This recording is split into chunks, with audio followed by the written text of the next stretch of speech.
Life Stories brings you a tale of secrets, love, and unexpected truths. Meet Julia Roberts, a woman who has spent 5 years hiding the most precious part of her life, her son, Jack. She's managed to keep him away from the powerful world that could shatter everything she's worked to protect.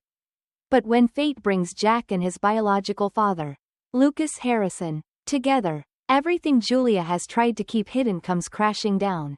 Follow Julia's journey as she faces the past, the future, and the undeniable bond between a mother and her child.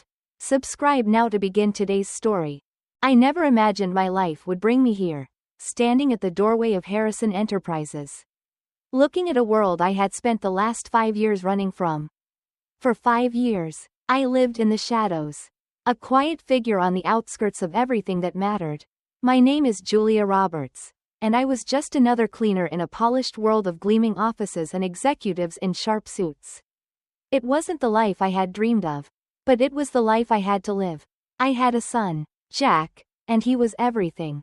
If there was one thing I knew for sure, it was that I would do whatever it took to protect him, even if it meant keeping him away from the truth. The morning air was heavy with the scent of freshly brewed coffee and expensive cologne as I wheeled my cleaning cart down the marble hallway of Harrison Enterprises. The building stood tall, a fortress of wealth and power, a symbol of everything I was not. I kept my head down, avoiding eye contact with the men in suits who walked past me like I was invisible. And that's how I liked it. Invisible, unseen. No one had to know who I was or what I was hiding. Lucas Harrison, the billionaire owner of this empire, had no idea I existed. To him, I was just another cleaner, nothing more than a shadow passing through the corridors of his world. That was how I wanted it. Because if he ever found out who I really was, if he ever discovered the secret I had kept buried for so long, everything would fall apart. For years, I had avoided him, avoided his gaze, avoided his world, and most importantly, avoided the truth that connected us in ways neither of us knew. But fate, it seemed, had a cruel sense of humor. That night, as I pushed open the heavy office door, I expected the usual emptiness, the silence of a room untouched, waiting for the morning's business. But as soon as I stepped inside, everything changed. My heart slammed against my ribs, and the world tilted on its axis. There, in the center of the room, was Jack, my 5-year-old son, standing in the arms of Lucas Harrison. My son, the very child I had tried to shield from the world, was hugging Lucas like he was the most important person in his life. And Lucas, of course, wasn't pushing him away. "Daddy," Jack's voice rang out, so small, so full of joy. My world crumbled in that moment. I felt a cold shiver run down my spine as the realization hit me like a punch to the gut. This wasn't happening. It couldn't be happening. I didn't know how to breathe, how to move. I stood frozen at the door, my heart racing, my stomach twisting into knots. Jack, my precious boy, had found him, found the man I had tried so hard to keep from him. Lucas was the one thing I could never let Jack know, never let him be close to. And now, here they were, embracing, like it was the most natural thing in the world. How had this happened? How had he found his way into Lucas's arms? "Ethan, sweetheart, what are you doing here?" I whispered, my voice barely a breath, as if speaking louder would shatter everything. Jack pulled back from Lucas and turned to me, his face lighting up with that innocent smile I had grown to love. "I found my real daddy," he announced proudly, completely oblivious to the storm brewing between the two adults in the room. I felt my world spin as I processed the words. Jack had seen Lucas's picture on the TV, had somehow recognized him, and now he was here, in his office, believing that this man was his father. The silence in the room was deafening, but I couldn't bring myself to speak. What could I say? How could I explain this to him without destroying everything? The worst part was Lucas.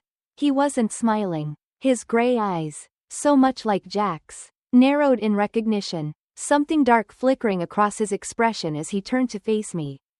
"Elena Carter," he said, his voice deep and full of quiet authority. It sent a chill through me, and I felt my knees tremble. How did he know my name? How could he possibly remember me? We had never met properly, never had any real interaction. And yet, as I met his gaze, I knew the truth. He remembered something. Something I had tried to forget for years. I took a slow, shaky step into the room, my pulse pounding in my ears. I needed to get Jack out of here. But I couldn't make a move without drawing attention. My heart was racing as I reached out for my son's hand. "Come on, sweetheart. It's time to go home," I said, trying to force calm into my voice. But before I could take a step, Lucas's voice cut through the silence. "Not so fast, Elena." I froze. There it was again, my name on his lips, laced with an authority I couldn't deny.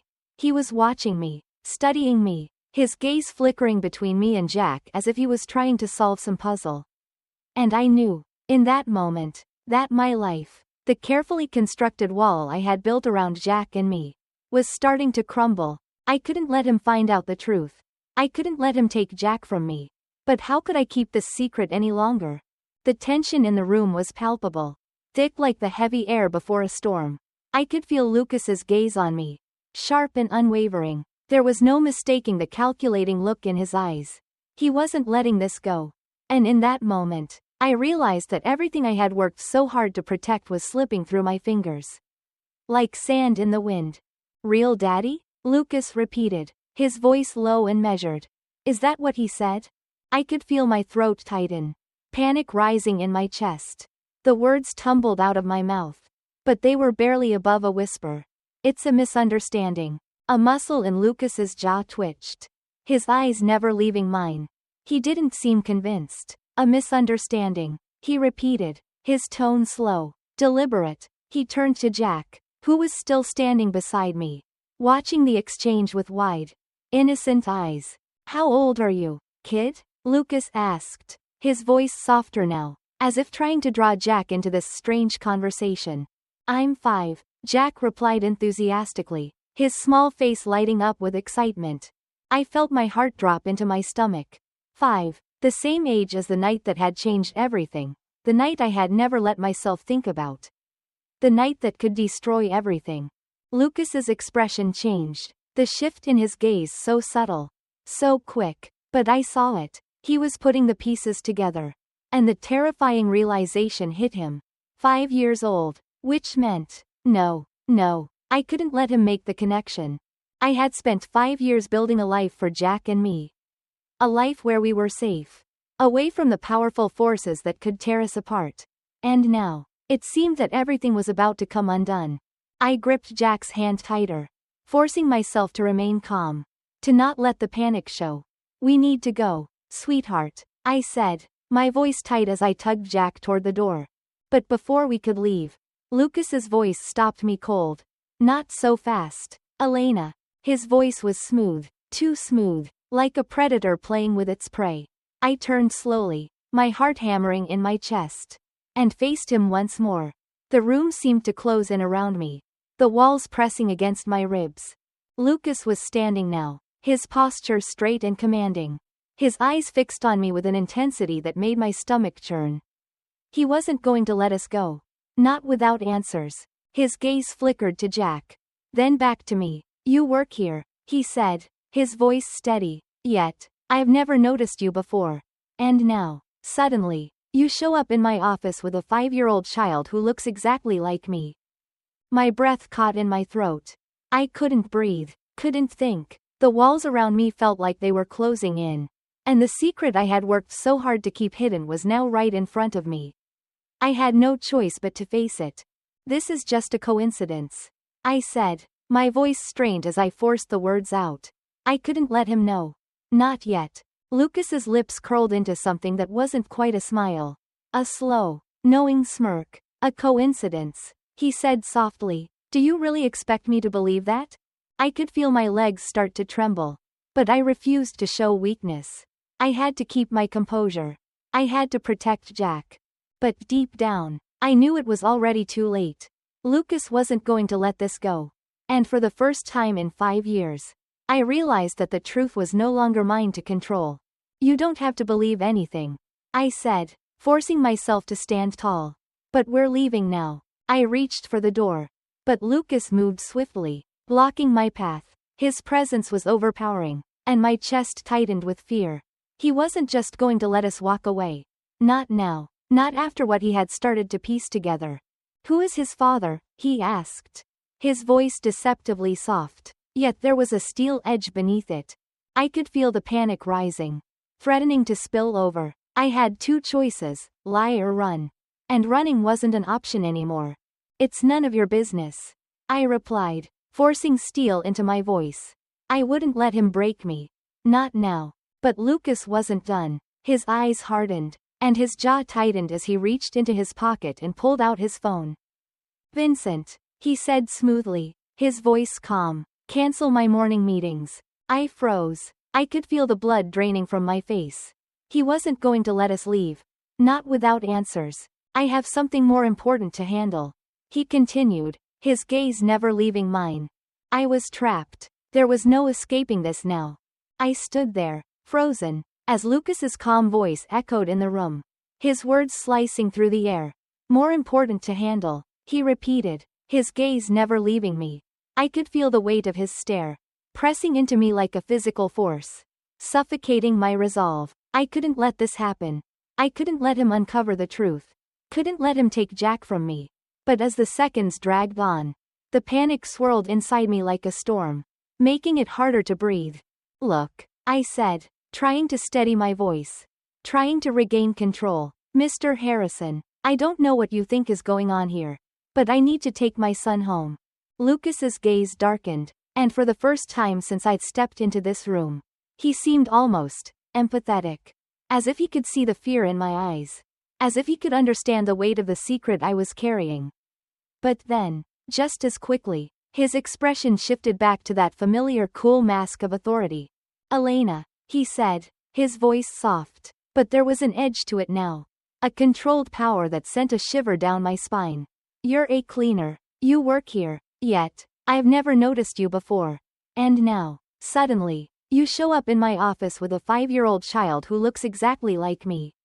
That's not a coincidence. It can't be." I swallowed hard, my throat tight. He was right. The resemblance was undeniable. Jack's eyes, his smile, they were all his. But how could I explain that?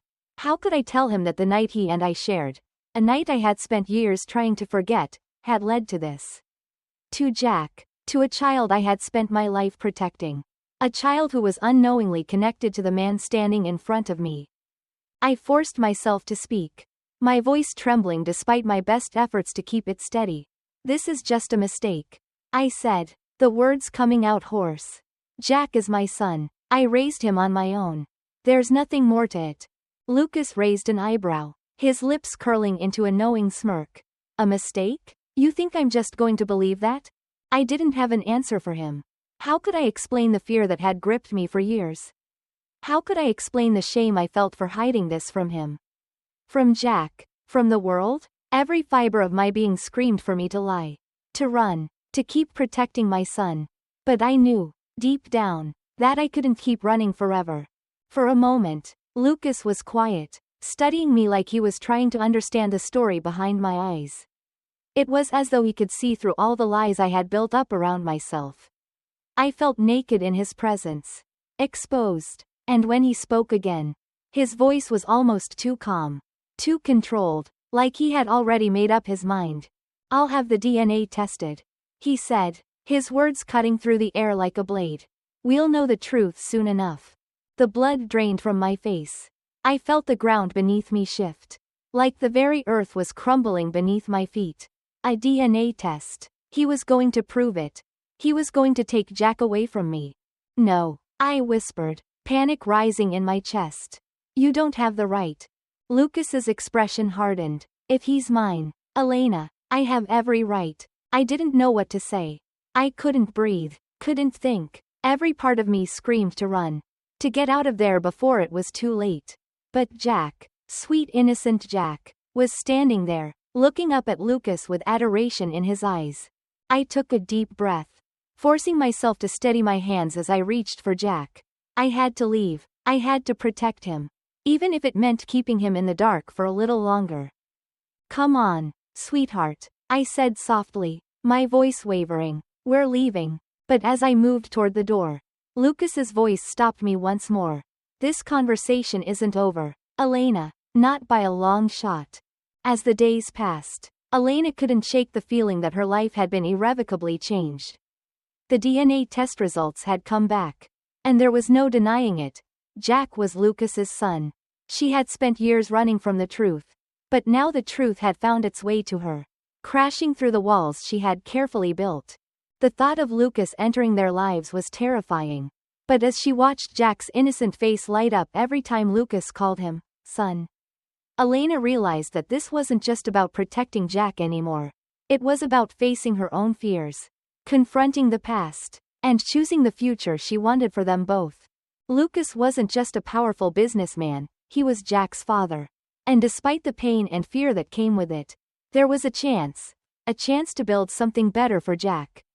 A chance to heal old wounds. A chance to start over. Elena wasn't ready to trust Lucas completely. But she knew that denying him the opportunity to be a part of Jack's life wasn't the solution. As she watched Jack run into Lucas's arms, her heart ached, but it also swelled with hope.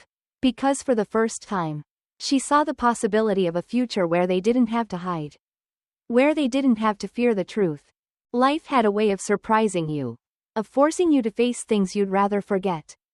But sometimes, those things were the very things that set you free. Don't forget to subscribe for more life stories and follow our journey. Stay tuned for more stories that touch your heart.